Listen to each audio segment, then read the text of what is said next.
हमने बताओ सीए में क्या सोचकर आए थे। इतना ज्यादा चक्कर है, बताओ इतना ज्यादा चक्कर है बेटा। इस दुनिया में इतनी सारी बातें हैं और सभी बातों का फाइनेंशियल इफेक्ट होता है।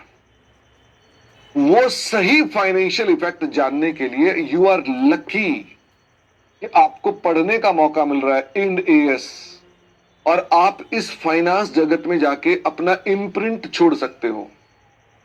तो आपको अभी ये लग सकता है यार मैं कहां फंस गया, ये भी देखो, ये भी देखो, फाइनेंस लीज भी देखो, ऑपरेटिंग लीज भी देखो, उसकी 5 कंडीशनें भी देखो, लेजी भी देखो, हम तो पागल हो गए। आप इसी को तप रहे हैं, तपस्या कर रहे हैं, इसी चीज की आप तपस्या कर रहे हैं। और आप में से जो जो बच्चे भी इस तपस्या में सफल होंगे वो इस देश के लिए, इस समाज के लिए बहुत कुछ करने की क्षमता रखते हैं।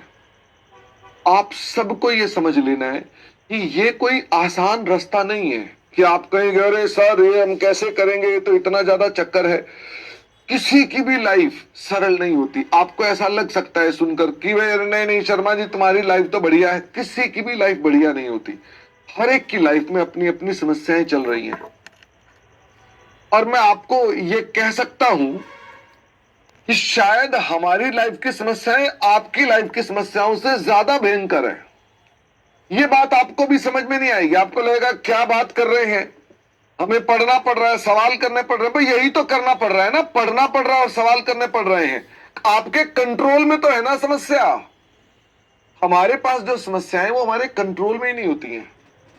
बात समझ में आती है। और जैसे जैसे आप मैच्योर होते जाओगे, जैसे जैसे आप परिपक्व और समझदार होते जाओगे, तो आपको मेरी बात समझ में आना शुरू होगी कि जो लाइफ की लेटर ऑन प्रॉब्लम्स होती हैं वो इतनी ज्यादा एक्सटर्नल फैक्टर पर आना शुरू हो जाती है कि आपका उन पे बस चलना बंद हो जाता है। Still you have to fight your understanding. The problems में इंक्लूड हेल्थ। जो सबसे बड़ी चैलेंज हो सकता है वो हेल्थ का हो सकता है। वो इसके अलावा जिन लोगों को फाइनेंशियल प्रॉब्लम्स हैं उनके लिए हो सकती हैं। तो आप अपने पास अपनी लाइफ के अंदर सबसे इंपॉर्टेंट बात क्या है? सबसे इंपॉर्टेंट बात यह है कि पढ़ना है ना, बेहतरीन तरीके से पढ़ करके, अच्छे से टॉपिक को करके, अच्छे से सवाल करना।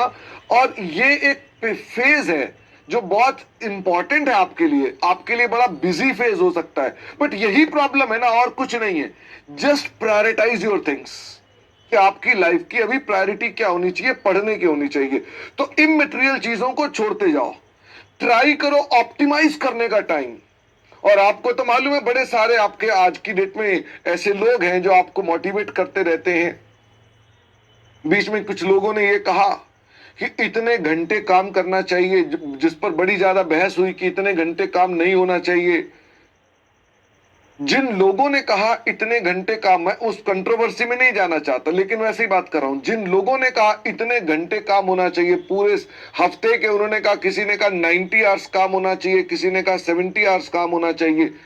क्या वो सब सफल लोग थे? हाँ। और जिन्होंने इसका विरोध किया वो कौन से लोग थे? वो सारे वो थे जो उनके एम्प्लॉइज थे। तो समझ सकते हैं आप कि दोनों का बेसिक फिलॉसफी क्या है। जो लोग हफ्ते में 90 घंटे काम कर रहे हैं, 75 घंटे, 80 घंटे काम कर रहे हैं, बेशक उनकी उम्र आपसे भी डबल हो गई है, वही आगे चल रहे हैं, वही चीजों को बना रहे हैं। और जो ये सोचता है कि हाँ मैं इंजॉय करना चाहता हूं, लाइफ को मैं देखना चाहता हूं, वो अटक रहे हैं।